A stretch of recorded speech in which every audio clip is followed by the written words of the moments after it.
This is my 2002 Volkswagen Passat. It's powered by a 2.8 liter V6 engine mated to an all-wheel drive 5-speed automatic.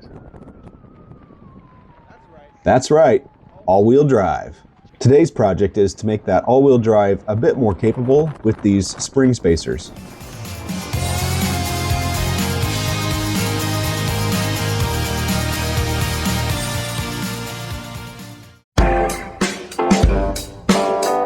When I bought this Passat back in 2018, it needed tires, and the only logical choice for an all-wheel drive vehicle is an all-terrain tire.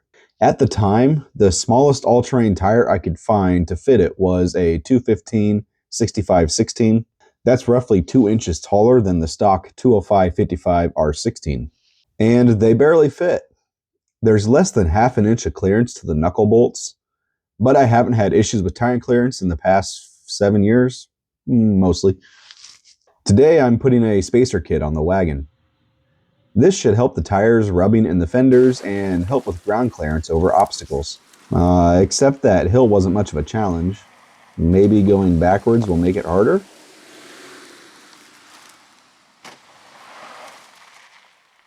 Okay, what about coming down from the top?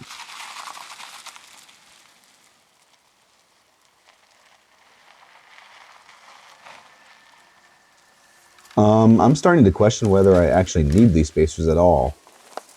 Here's the real reason. When the wagon hits large potholes at speed, the larger tires rub the fender wells pretty good. Also, where I currently park my trailers, there's a large drop-off that the wagon scrapes on every time.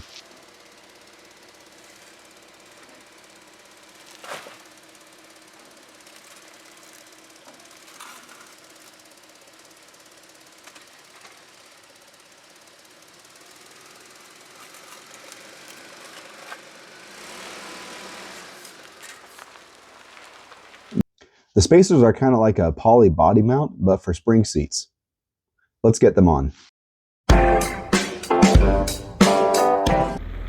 Once the wagon is in the shop, we'll measure the before height so we can see just how much lift we're ending up with.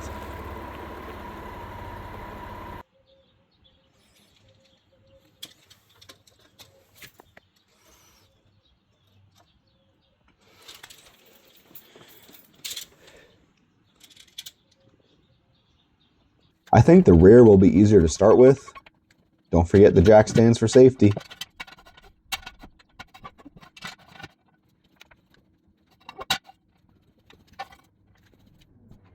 A quick wheel removal and we'll see what we're getting into.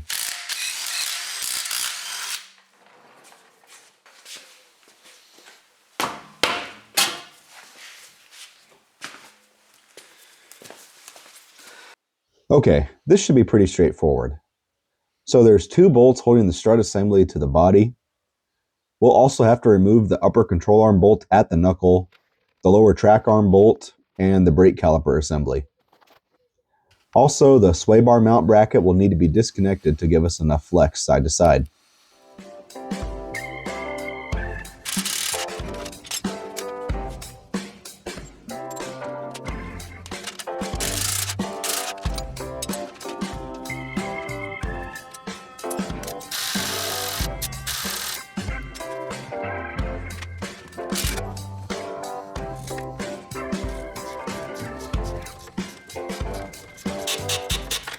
After some trial and error, I found the best way to pop the strut assembly out was to press down on the wheel hub with my foot and pull the top side out of the hole. It's only a bit dirty. The new spacer has 2 holes to line up with the alignment spikes on the original strut. It just slips over the top of the assembly.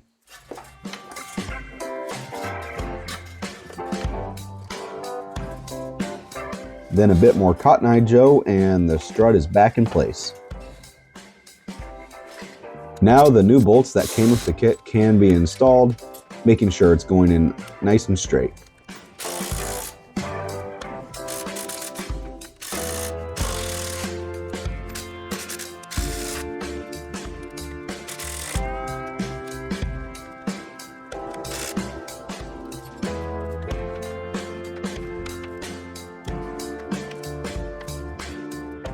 Then the control arm and bolts can all be reinstalled as well.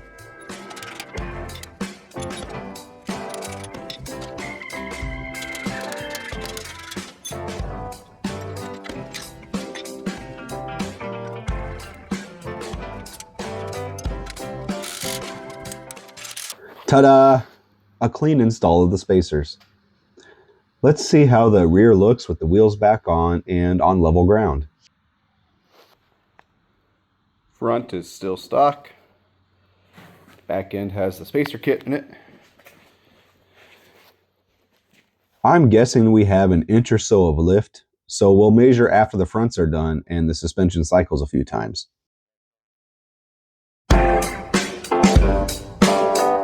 The fronts are going to need a bit more work. You can see all the rub marks from the larger tires hitting the fender well. The whole strut assembly needs to be removed to install the spacer. The proper way to do this would be to remove the top two control arms from the steering knuckle, but this big long bolt will not come out. It won't come out on any Volkswagen that has this knuckle, and I'm not going to spend hours trying to drill out the bolt. Under the cowl plastic, there are two covers on each side for the strut mount nuts. Removing the caps gives us access and we can remove those nuts. Next up, we remove the bolt for the bottom strut mount. We also have to disconnect the rear lower control arm to have clearance for that strut bolt. I will be installing this the opposite way for the future. Now the strut is loose, but the upper arms being attached means we don't have enough flex in the suspension to remove the strut. So we get to use some questionable strut compressors to tighten everything up and pull it all out. The reason for removing the strut and disassembling it is to replace those mount studs with the longer ones provided in the kit.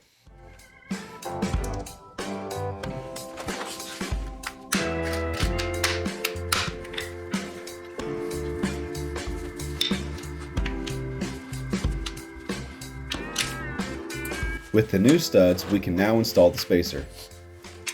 It's a bit of a snug fit over top of the bump stop.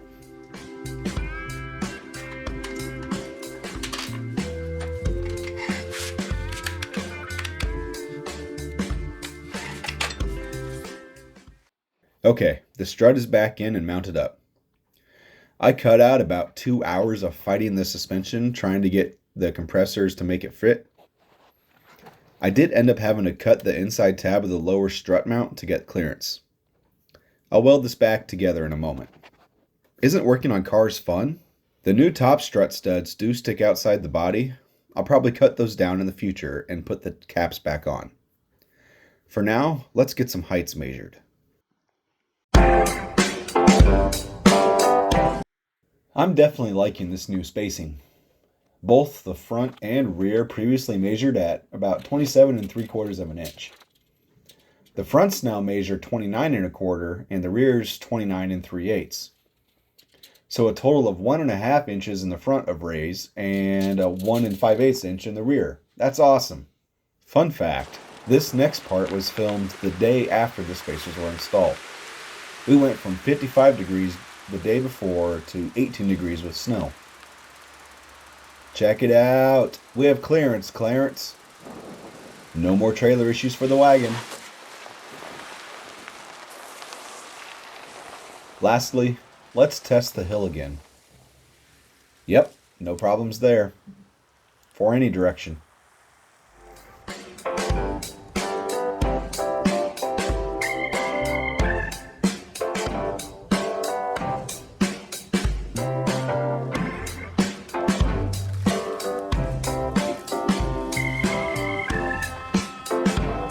I'm a bit bummed there wasn't more snow to come down. The wagon's all-wheel drive doesn't get stuck. And I need more practice drifting all-wheel drives. Thanks for watching.